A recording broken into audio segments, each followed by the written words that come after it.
No sé cuántos de vosotros habéis montado alguna vez en una montaña rusa y si lo habéis hecho y cuál ha sido vuestra sensación. Yo voy a contar lo que yo sentí una de las primeras veces que me monté. Ya era mayorcito, o sea, yo siempre he tenido aquella cosa de enseñar a mis hijos de que no sean miedosos, de que no tengan miedo por nada, de que sean atrevidos, de que hagan una cosa. Yo iba al parque con los niños y yo le decía al niño, mira, ¿ves ese castillo del parque? Yo le decía, tienes que subir hasta arriba. Ay, no quiero, papá. Digo, ¿subes arriba o te castigo?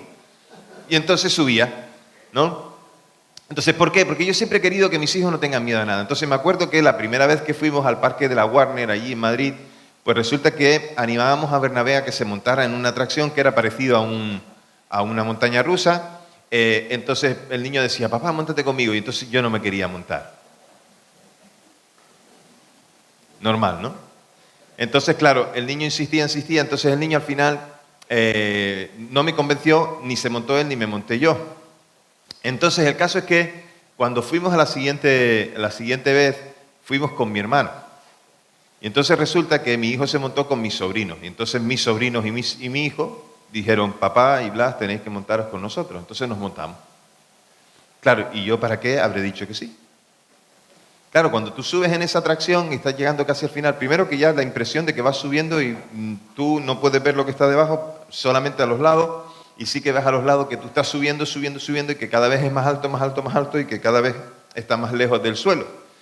Entonces cuando vas subiendo, pues bueno, dentro de todo te va dando miedo, pero llega un momento en que eso va subiendo, de repente se estabiliza, y entonces cuando va estable, ¿vale? Entonces de repente eso después de unos segundos que tú piensas que está estable, dices, bueno, no ha pasado nada todavía, pero de repente eso tú empiezas a sentir como que hace mucho ruido, y la gente empieza a gritar y eso empieza a caer el coche hacia abajo y cae de manera rápida, no cae en una pendiente, sino que cayó en una... Y después se levanta y... Bueno, ahí empezó lo bueno. No tenemos registro fotográfico, pero sí que te puedo decir que yo decía, cuando caí en esa primera curva, en esa primera caída, yo dije para mí adentro, o grito o me muero, porque de la impresión me iba a morir, yo creí que me iba a comer el suelo. Y entonces empecé a gritar, y claro, en estos momentos en los parques de atracciones te sacan una foto cuando estás montado en la atracción. Entonces cuando vas allí a mirar las pantallas donde está tu foto, los que habéis ido al parque de atracciones con los niños o vosotros mismos, sabéis que están las pantallas con las fotos y cuando tú ves las pantallas con las fotos, ves la tuya y la mía era más o menos esta. O sea, yo estaba gritando. Yo decía, si no grito, se me queda el corazón aquí. Entonces prefiero gritar y soltar la tensión. Bueno, estuvo divertido y al final me monté un par de veces, o sea que no me monté solo una vez. Pero empezaba lo bueno cuando empezabas a caer y para acá y para allá. Al principio la tensión de que estás subiendo y tal, y después todo lo demás. A veces la vida es así. Hay momentos en los que caemos en picados y vemos que empieza lo bueno. Y también en nuestra relación espiritual con Dios también es así. A veces hay momentos en los que parece que no hay nada y que nos vamos a caer, pero de repente empiezan a ver ahí y que sucede que en el cuerpo se empiezan a ver todo tipo de sensaciones, las cosquillillas en el estómago, la tensión por aquí, para allá. Y al final, pues pasas un rato divertido y está todo. Menos mal que es menos de un minuto, porque si fuera más, entonces a ver qué pasaría. Pero estás ahí y hay un montón de sensaciones. Ahora, yo pregunto y en nosotros digo, ¿qué sería lo que empieza lo bueno a partir de ahora? Pues mira, si nosotros empezamos a creerle al Señor y empezamos, entre otras cosas, a buscarle, a tener intimidad con Él, a vivir en santidad, a ofrecer nuestro servicio y nuestros dones al Señor, si empezamos a tener nuestra comunión íntima con el pueblo de Dios, si empezamos a trabajar juntos, enganchados de los brazos y caminar juntos, entonces nos vamos a dar cuenta de que hay muchas cosas que van a empezar a suceder. El otro día en el discipulado, le preguntaba a los hermanos que están conmigo en el discipulado, les decía, ¿os imagináis si toda la iglesia hiciera un esfuerzo por vivir en santidad? Si todos hiciéramos un esfuerzo por buscar al Señor, ¿sabríais o imaginaríais lo que podría venir? Pues entonces podríamos decir que si lo hacemos, empieza lo bueno. Pero a todas esas cosas hay que añadirle que si empezamos a vivir generosamente, si empezamos a dar, Si teniendo nuestra confianza en Dios somos generosos, entonces empieza lo bueno. Porque Dios estará viendo nuestra fe, Dios estará viendo nuestro compromiso y Él estará respondiendo a nosotros en medio de eso. Vamos a leer el pasaje que tenemos para hoy, que está en 2 de Corintios, capítulo 9, versículos del 6 al 15. ¿Vale? Vamos a leerlo en la pantalla. Si lo tienes en tu Biblia y prefieres leerlo en la Biblia, adelante. Y dice así: y digo esto, el que siembra escasamente cosechará escasamente, y el que siembra con generosidad, también con generosidad cosechará. Cada uno dé como propuso en su corazón, no con tristeza ni por obligación, porque Dios ama al dador alegre. Y poderoso es Dios para hacer que abunden en ustedes toda gracia, a fin de que, teniendo siempre en todas las cosas todo lo necesario, abunden para toda buena obra. Como está escrito, esparció, dio a los pobres, su justicia permanece para siempre. El que da semilla al que siembra y pan para comer proveerá y multiplicará la semilla de ustedes y aumentará los frutos de la justicia de ustedes.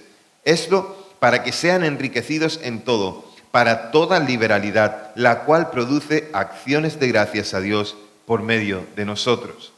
Porque el ministrar este servicio sagrado no solamente suple lo que falta a los santos, sino que redunda en abundantes acciones de gracias a Dios.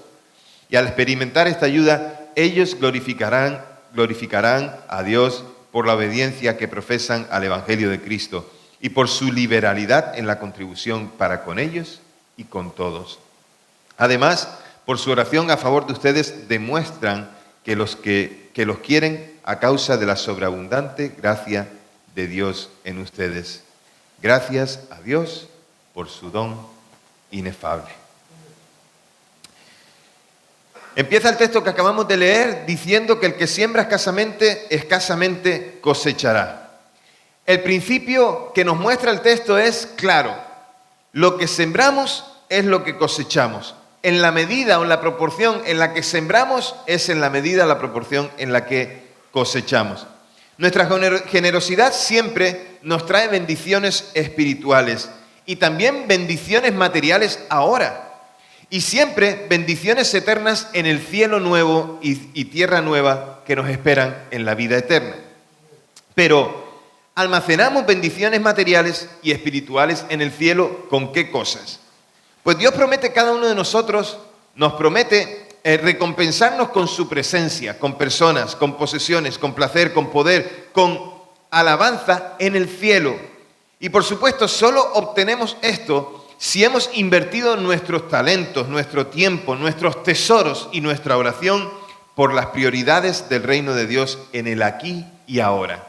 Es decir, si nosotros hemos estado buscando al Señor, teniendo intimidad con Él y preocupados en que nuestra relación con Dios crezca, entonces vamos a tener recompensas no solamente aquí, sino también en la eternidad. Siempre pensamos, bueno, la vida eterna es la recompensa que nosotros los que creemos en el Señor y los que confiamos nuestra vida en Él, es la recompensa que vamos a tener. Y solamente pensamos que será una recompensa futura y en la eternidad. Pero aquí y ahora también tenemos la oportunidad de recibir esa recompensa.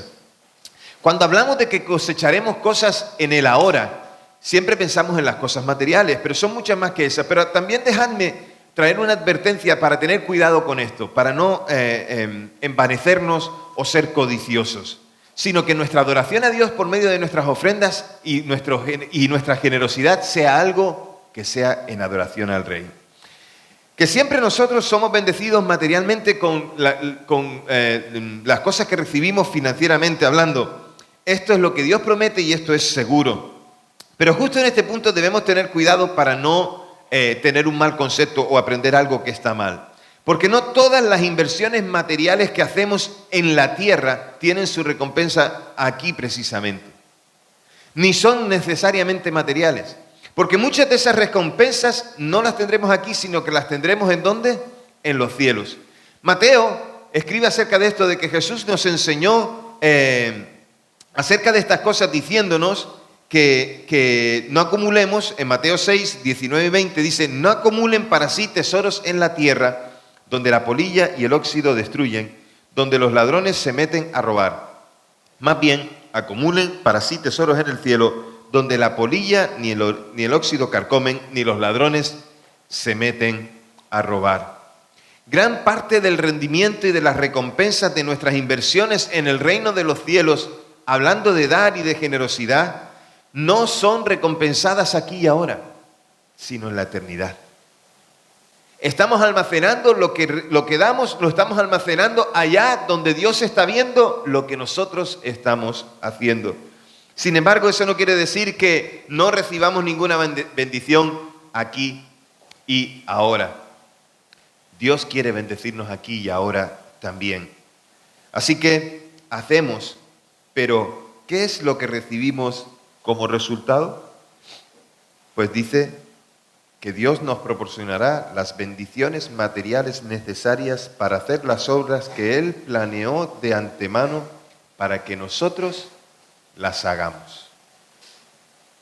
Él lo planeó, nosotros lo hacemos. Te lo agradezco porque...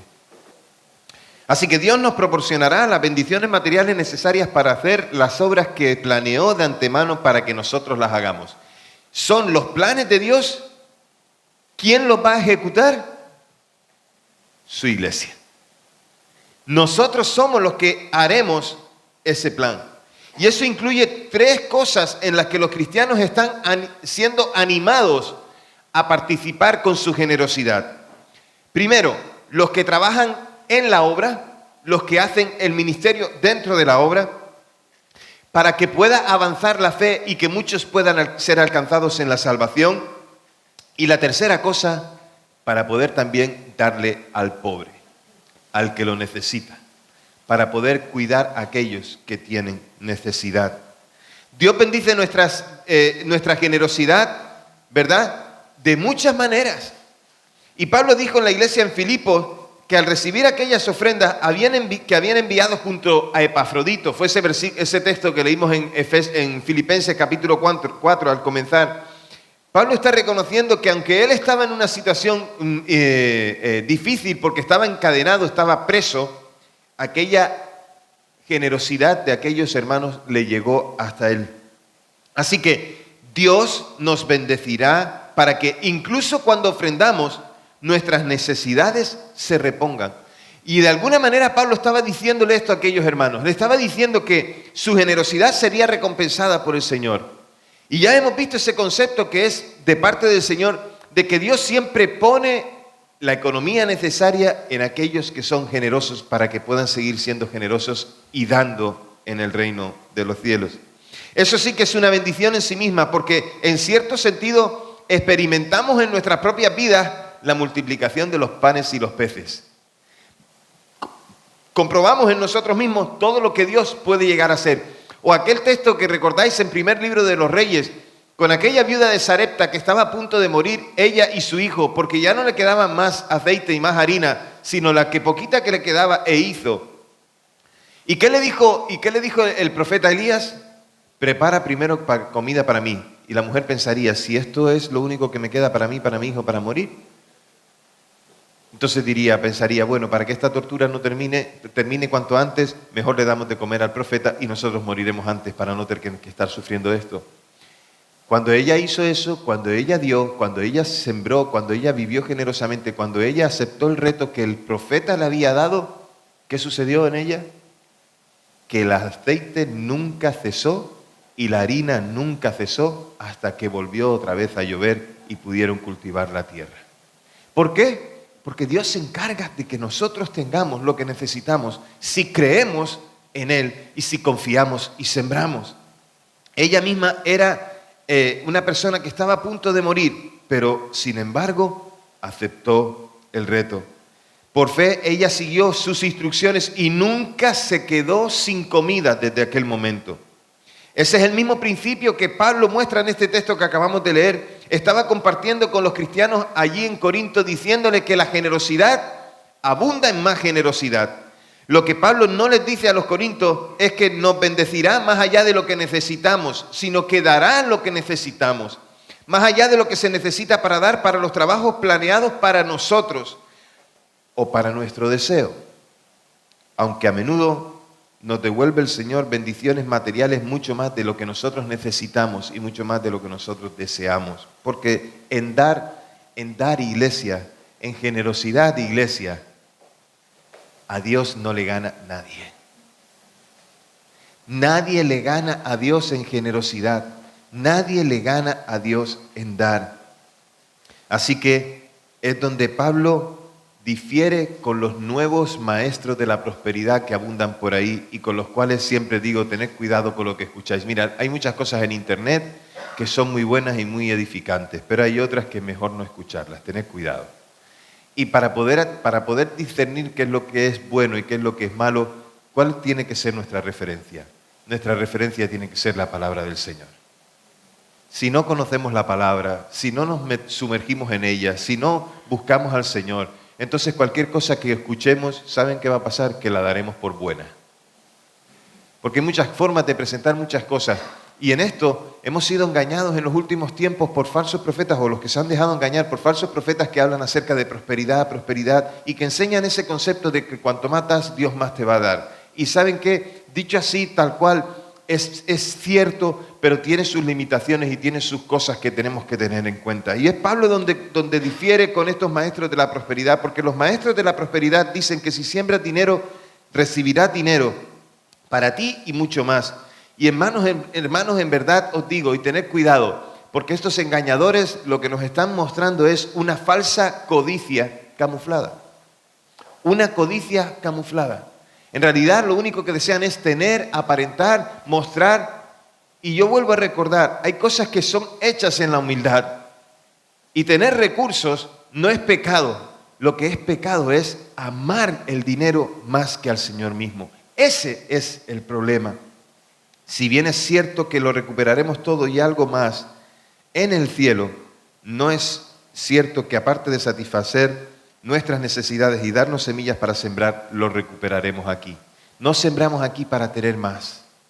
No sembramos aquí para tener más, sino sembramos creyendo que Dios lo multiplicará y lo usará en su gloria y que Él se preocupa de nuestras necesidades. La frase ahí que leíamos antes en Filipenses capítulo 4 decía, sé vivir en la abundancia. Pablo decía, sé vivir en la abundancia y sé vivir en la escasez. Cosechamos bendiciones espirituales también. ¿Cómo? De aquellos misioneros y siervos cristianos que apoyamos. Porque cuando recibimos una carta como la que he leído antes, esto nos da gozo, nos da alegría. Cuando recibimos noticias de lo que está haciendo Paco Castillo en Ocaña, nos da gozo, nos da alegría. Cuando recibimos noticias de lo que está sucediendo en Senegal, que le pediré al pastor Josué que pronto me mande una carta de información acerca de lo que está sucediendo allí, pero nosotros participamos en Sembrar en Senegal. ¿Os acordáis de aquel autobús que participamos en Sembrar? Y Dios está haciendo grandes cosas allí. ¿Sabéis que ya tienen un seminario allí en Senegal para formar a los obreros que predicarán a sus compatriotas? Porque sí, enviamos misioneros, pero ¿saben qué? La obra la hacen los nativos, la obra la hacen los que son del lugar, porque es mucho más efectivo, porque llegan mejor, porque saben cómo llegar a sus contemporáneos, a la gente que es de su raza, de su manera de hablar. Saben cómo viven, saben de sus necesidades y las comparten. Y estamos viendo todas esas cosas. Y estamos viendo todo lo que Dios hace. Y cuando escuchamos lo que Dios hace en la vida de esos misioneros o en esas personas que estamos apoyando, ¿de alguna manera no te parece que también recibimos algo? Recibimos el gozo de saber que hemos participado, de que hemos sembrado, de que hemos entregado y de que en algún lugar que ni siquiera conocemos, porque no sabemos más que por fotos lo que sucede en Senegal, pero sabemos que Dios está obrando allí. Que Dios está obrando allí y a lo mejor, no sé tú, pero a mí me da mucha alegría y mucho gozo pensar que algunos de los muchachos que están ahora en el seminario, en el Instituto Bíblico allí, aprendiendo y formándose en la palabra para predicar el Evangelio, que alguno de esos muchachos seguramente va o ha ido en el autobús que nosotros hemos sembrado. Y eso a mí, yo no sé a ti, pero a mí me pone la piel de gallina. Me da gozo. Y al final, acordaros, el título del libro que voy a escribir, que algún día lo escribiré, aunque me lo lea yo solo. ¿Qué somos? Siervos inútiles somos, porque hicimos lo que teníamos que hacer.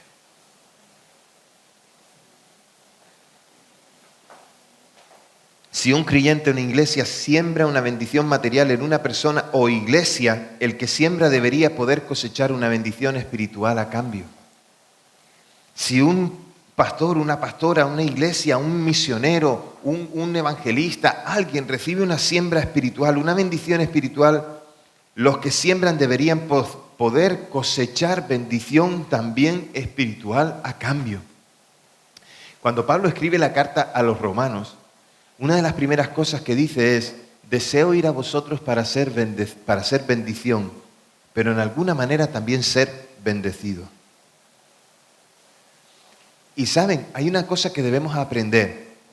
Debemos aprender a esperar debemos aprender a orar por aquellos que tienen una necesidad y las cubrimos, pero aquellos que tienen la necesidad también tienen que aprender a orar por los que cubren sus necesidades. Debemos hacer algo que sea recíproco. Así que hemos hablado de las cosas importantes de poder dar, de los beneficios de la generosidad, es que Dios bendice al que da. Así que si tú das, tú eres bendecido.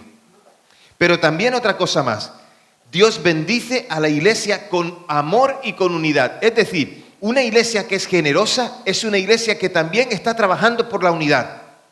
No solamente por la nuestra aquí, sino que está trabajando por la unidad de la iglesia. Y cuando pensamos así, iglesia, tenemos que pensar que sembrar no es solamente a los que nos caen bien, porque la iglesia es toda y es una. Y en el cielo no hay divisiones. Y cuando estamos sembrando en un lugar en el que no conocemos a los que están allí, pero están predicando el evangelio, estamos haciendo posible una unidad y un amor constante. Pero fíjense que lo que Pablo resalta en el texto que hemos leído no es solamente ese amor y esa unidad por aquellos que están lejos, sino el amor y la unidad que se manifiesta entre los que están dentro. Y si pensáramos en nosotros en 3:16, cuando hablamos de generosidad, esto trae bendición a los que estamos juntos. Porque la iglesia en general se benefició de la generosa donación de los macedonios y los de Corinto, aquellos que estaban recibiendo esa ofrenda en el texto que hemos leído. Al revés. Gracias. Primero, suplirá las necesidades del pueblo del Señor allí, versículo 12 que hemos leído. Segundo, resultará en que los creyentes judíos se desborden en muchas expresiones de agradecimiento a Dios, también versículo 12. Tercero, demostrará a los creyentes judíos en Jerusalén que la fe de los gentiles es genuina. Y cuarto, en respuesta, los creyentes judíos orarán a Dios por sus hermanos gentiles, versículo 13, que sembraron para ellos. Quinto, y esas oraciones serán llevadas a los creyentes judíos y los gentiles a una relación más estrecha. Había conflictos entre judíos y gentiles que habían creído en el Señor, pero esa generosidad les unió. Sus corazones estarán como en ustedes, dijo Pablo. Ahí está. Y de esta manera, la unidad crecería en toda la iglesia. Y eso es amor. Y cuando bendices a alguien que lo necesita, aun cuando un día tal vez tú pensaste que te falló, o tú crees o sabes que le fallaste, eso tira barreras. Cuando tiendes la mano a alguien que un día te la rechazó por cualquier cosa, eso tumba barreras y eso crea unidad. Esas son las bendiciones de vivir generosamente, una de ellas. Y hay otra más, y es que el mundo lo nota y Dios recibe la gloria. Cuando vivimos generosamente, el mundo lo nota. ¿Cómo? Ahí en el versículo 13 de ese capítulo 9 del texto que hemos leído, al recibir esa demostración de servicio, ellos alababan a Dios por la obediencia de aquellos hermanos que habían respondido, por su generosidad. Y Pablo nos dice que el impacto de sus ofrendas era doble. Primero, resultaría en que las personas eran alimentadas físicamente. Y segundo, en que muchos de aquellos alabarían a Dios por la fe de aquellos otros. Ya vimos en el versículo 12 que la generosidad de Macedonia y de Acaya daría lugar a la alabanza de parte de Dios, de parte de los cristianos que estaban en Jerusalén. Pero aquello no era solamente para aquellos cristianos, sino para otros que también estaban sufriendo hambruna. Porque el evangelio no es solo mirar para adentro, es mirar para afuera. Luego Pablo agregó algo más y él dice que nosotros que en otros también alabarán a Dios por compartir generosamente. ¿Sabéis cuánta gente alaba a Dios porque se les comparte? Porque se les da. Esta semana estaba contando acerca del niño de la Navidad a un compañero de trabajo y estaba contándole cómo cuando los niños recibían las cajas, las expresiones de gratitud. Muchos de esos niños a lo mejor nunca oyeron el Evangelio, precisamente por medio de una caja escucharon el Evangelio. Por cierto, te pido oración porque he hablado con el director de mi tienda, de la tienda donde yo trabajo, para que podamos entre todos los que trabajamos allí ser generosos en hacer una caja. Me ha dicho que lo iba a hablar con la central, tiene que hablarlo con la central que está en Madrid, y si le dan el visto bueno, pues entonces voy a tener la oportunidad de compartir este testimonio con toda la tienda. Oren por esto, porque somos 175 personas en la tienda. Así que permítanme, oren por eso. Y es más, te reto en tu trabajo, donde tú estás, habla para que otros que están a tu alrededor hagan la caja. Recuerda que la caja no es el fin, la caja es el medio para un fin, y el fin es predicar a Cristo. ¿Lo entendieron? ¿Sí? Vale, pues las 50 cajas que hemos pedido, vamos a tener que pedir más y más y más, porque vamos a creer en fe que vamos a recoger muchas cajas para poder predicar el Evangelio. A los que las recibirán, las cajas, y a los que las harán. Tu testimonio es importante. Entonces, evidentemente las ofrendas generosas no solo iban para la iglesia en Jerusalén, sino para todos los que estaban alrededor. Y las Escrituras nos dicen que los seres humanos están compuestos de dos partes, de lo material y de lo inmaterial, del cuerpo y del alma y el espíritu. Entonces, solo la iglesia puede ofrecer un significado en la vida, un propósito, y la dirección, puede darle a la vida sentido, puede darle cambios. Y la iglesia puede hacer ambas cosas, puede alimentar a las personas y puede darle significado, puede alimentarlas con comida, pero también tiene que alimentarlas con el Espíritu Santo, con el mensaje del Evangelio.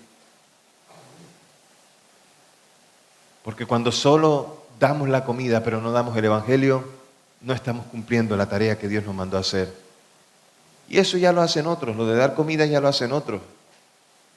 Pero nosotros, nuestra tarea es dar el Evangelio como principal cosa. La iglesia primitiva, así como la iglesia a lo largo de la historia, utilizaron una estrategia predecible. Ministraron el cuerpo para llegar al alma. Cuidamos las necesidades para llegar al alma, para traer el Evangelio. Y esa es la gran razón por la que vivir y dar generosamente es tan necesario para llegar al mundo que tanto necesita del Señor. Y sí, muy bien, iglesia, sigamos orando para que Dios alcance Sabadell, pero también tenemos que ser responsables en nuestra generosidad. Cuando una iglesia se convierte en lo que debería ser, hay un atractivo sobre las personas que hace que las personas vean a Cristo en ellos. Y cuando nosotros somos generosos y somos responsables en esto, el mundo podrá ver también que Cristo les ama. Ahí empieza lo bueno. Lo bueno empieza cuando no solamente decimos con nuestra boca, sino que hacemos con nuestras vidas. La vida generosa, iglesia, hacia los demás hace que el mundo se siente y tome nota de que vea a la iglesia obrando y que reconozca que Dios debe estar entre nosotros. El emperador Julián, el apóstata, quiso revivir la religión pagana a mediados de los años 300 y dio una idea muy útil de cómo se extendió la iglesia. Es decir, vio el modelo de la iglesia y quiso aplicarlo al imperio. Y este hombre dijo, este cristianismo ha avanzado especialmente a través del servicio amoroso prestado a los extraños y a través del cuidado del entierro de los muertos. Es un escándalo que no haya un solo judío que sea un mendigo y que los cristianos se preocupen no solo por sus propios pobres, sino también por los nuestros.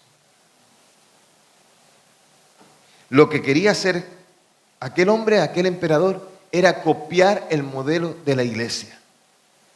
No sé si somos conscientes de lo que significa creerle a Dios.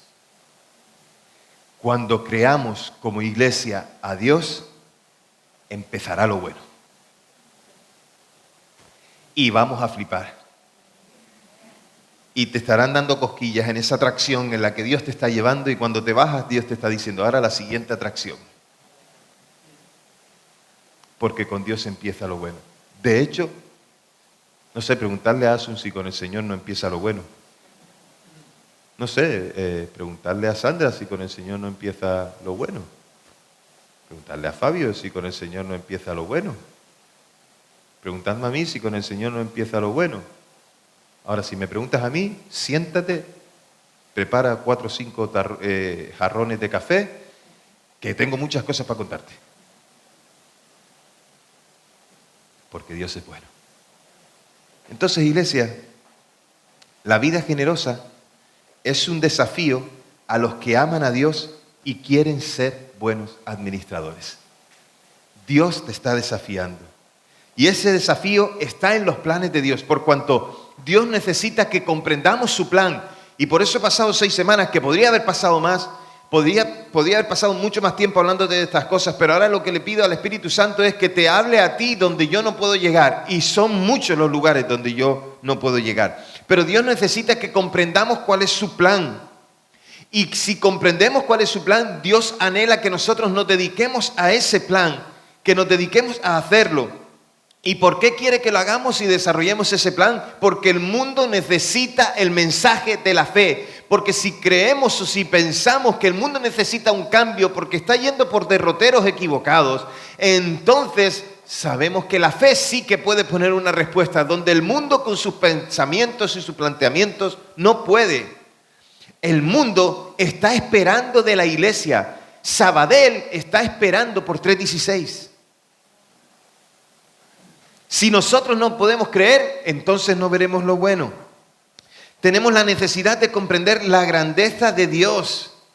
Acordaos de su poder y de su gloria. Acordaos de quién es Dios. Y tenemos que saber ubicarnos como humanos frente a esa grandeza. Dios tiene poderes grandes, inmensos, y nosotros somos infinitamente pequeños en cuanto a Él. Pero aún siendo pequeños, aún siendo insignificantes, aún siendo nada, ese Dios grande se enamora de nosotros y nos da a su Hijo Jesucristo para, muriendo en una cruz, nosotros tener vida. Iglesia, esto es por la obra de Cristo en nosotros. Entonces, démonos cuenta el lugar que nosotros tenemos y como muestra de agradecimiento, hagamos que esto sea una realidad. Dios estará con quienes asuman esa responsabilidad.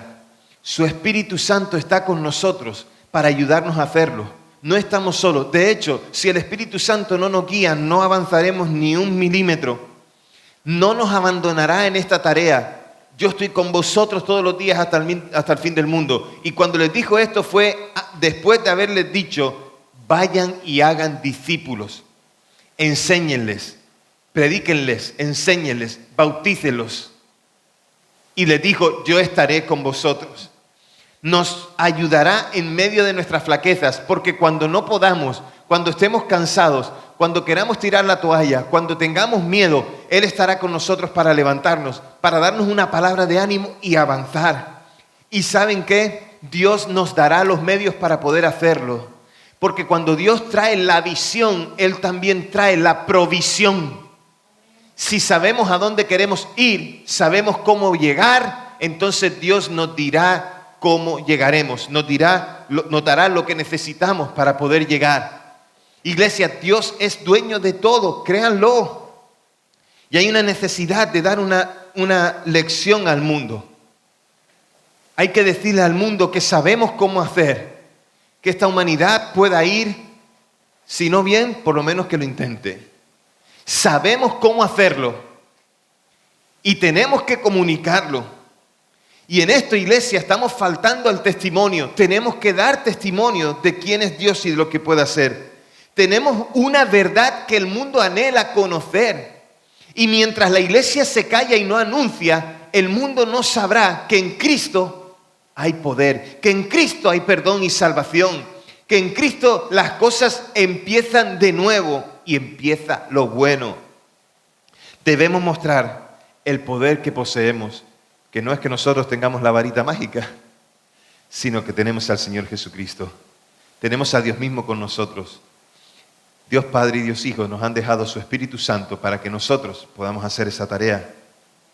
Así que debemos testificar, no de 3:16, no de lo bueno que somos, porque no somos buenos. Debemos testificar del Dios que tenemos, contar del Dios que tiene poder, al Dios que servimos. Abrir la mano para dar es tener un corazón sensible a Dios y su obra.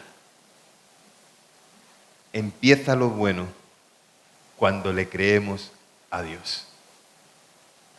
Si le crees a Dios, entonces empieza lo bueno.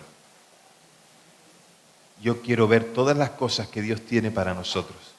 Yo quiero ver todas las cosas que Dios está haciendo en medio de nosotros. Tengo que creerle. Tengo que posicionarme. Tengo que decir, Señor, ¿qué quieres? ¿Dónde me quieres llevar? ¿Cómo lo quieres hacer? ¿Qué quieres que yo haga? Es cierto, soy débil, tengo limitaciones, pero aquí estoy.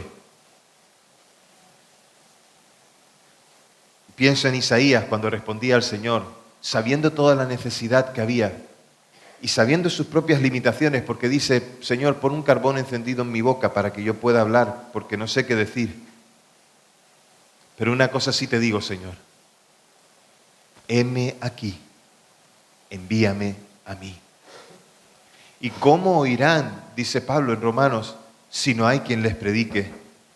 ¿Cómo entenderán si no hay quien les cuente?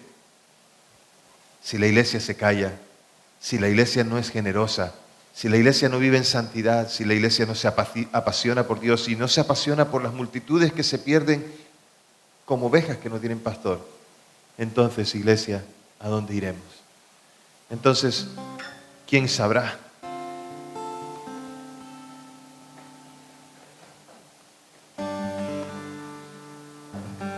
Te cuento que he visto grandes tiempos en los que Dios ha obrado de una manera sobrenatural.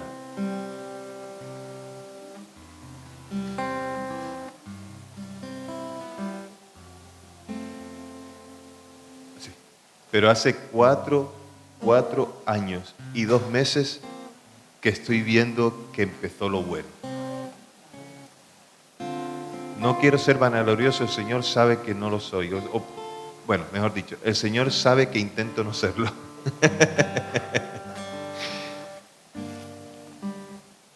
Pero hace 4 años y 2 meses que empezó lo bueno. Y cada día que pasa eso bueno se convierte en más bueno. ¿Tú sabes qué es lo que empezó hace 4 años y 2 meses siendo bueno? 3:16. Te digo que lo que sucede en esta iglesia en los últimos tiempos no es normal. Porque lo normal se puede explicar, lo sobrenatural no. Y Dios está siendo bueno, muy bueno con nosotros. En otro tiempo en mi ministerio teníamos que tocar muchas puertas, toc, toc, toc, toc, para que alguien nos diera una oportunidad para hablarles del Señor o para poder tener una influencia, para poder cambiar cosas, para ayudar con nuestro testimonio, con nuestras vidas, con lo que el Señor es, con lo que el Señor nos da. Y hemos tenido que tocar muchas puertas en nuestro ministerio. Lo hemos hecho con Mabel, como matrimonio, como pastores, lo hemos hecho en la iglesia, en Alcobendas, lo hemos hecho aquí. ¿Sabes qué es lo sobrenatural? Lo sobrenatural que está ocurriendo es que ya no tenemos que tocar las puertas. Bueno, tenemos que seguir tocándolas, sí. Pero ¿saben qué es lo maravilloso? ¿Lo quieren saber o no? Vengan la próxima semana y se los cuento. Venga. No. ¿Lo quieren saber? Pues lo maravilloso es que ahora están tocando a nuestra puerta. Dios nos está trayendo oportunidades de testimonio. Dios nos está trayendo oportunidades para bendecir en esta ciudad. Dios nos está dando oportunidades de alcanzar, de dar. ¿Y saben por qué? No porque seamos ni más altos, ni más guapos, ni más rubios, ni más delgados, no. Porque Dios ha hallado que entre nosotros hay gente fiel. fiel, que da testimonio, que cuenta de la salvación en Cristo, que no se calla, que no se avergüenza, que dice, que hace y que participa, que da sus dones, que da su servicio, que da su tiempo y que da generosamente para sembrar en la obra. ¿Empieza lo bueno? No, ya empezó, pero continúa lo bueno. Continúa lo bueno. Y si estás en este barco, por favor, rema. Porque si somos 10 y reman 3, hay mucho lastre, ¿eh? ¿Y sabes qué se sucede con los barcos que no caminan y que llevan lastre? Entonces necesitamos que tú empujes también, que tú remes. Hace poco vi un vídeo precioso de una carrera de una embarcación, ¿no?, de remo, ¿vale? Y resulta que iban, creo que eran 10 personas en el remo, en la barca, iban remando cada uno, iban en pares, ¿vale? En pares iban remando y luego iba la persona que iba guiando a las remeras, iba guiando. Y resulta que la primera remera que estaba ahí sentada delante del patrón, ¿sabe qué le sucedió? Que se le partió el remo. Entonces era una menos remando. Pero ¿saben qué fue lo interesante? Que de repente ella se dio cuenta de que sin el remo no podía remar, pero si se quedaba quieta era un lastre. Porque sus compañeras tenían que hacer un movimiento a la hora de remar, que tenían que hacer un movimiento para que eso también les ayudara a coger impulso. ¿Saben qué hizo ella sin el remo? Hizo el mismo movimiento que hacían sus compañeras sin el remo. Es más difícil, porque el remo te ayuda cuando lo pones en el agua a arrastrarte, pero ella tuvo que hacer el movimiento sin tener nada en lo que apoyarse para poder hacer el movimiento. ¿Saben qué fue lo guapo, lo maravilloso? Ellas ganaron la carrera. ¿Por qué? Porque todas estaban comprometidas con lo que tenían que hacer. Si todos nos comprometemos con lo que tenemos que hacer, no alcanzaremos a ver todo lo que Dios va a querer hacer, lo que quiere hacer, lo que hará. Y eso depende de nosotros también. Dios quiere usarte a ti y a mí en la extensión del reino de los cielos, en esta ciudad donde nos ha puesto, ahí donde vives, porque sé que venís muchos de otras poblaciones. Dios quiere usarte. Tienes que creer, tengo que creer, tenemos que creer.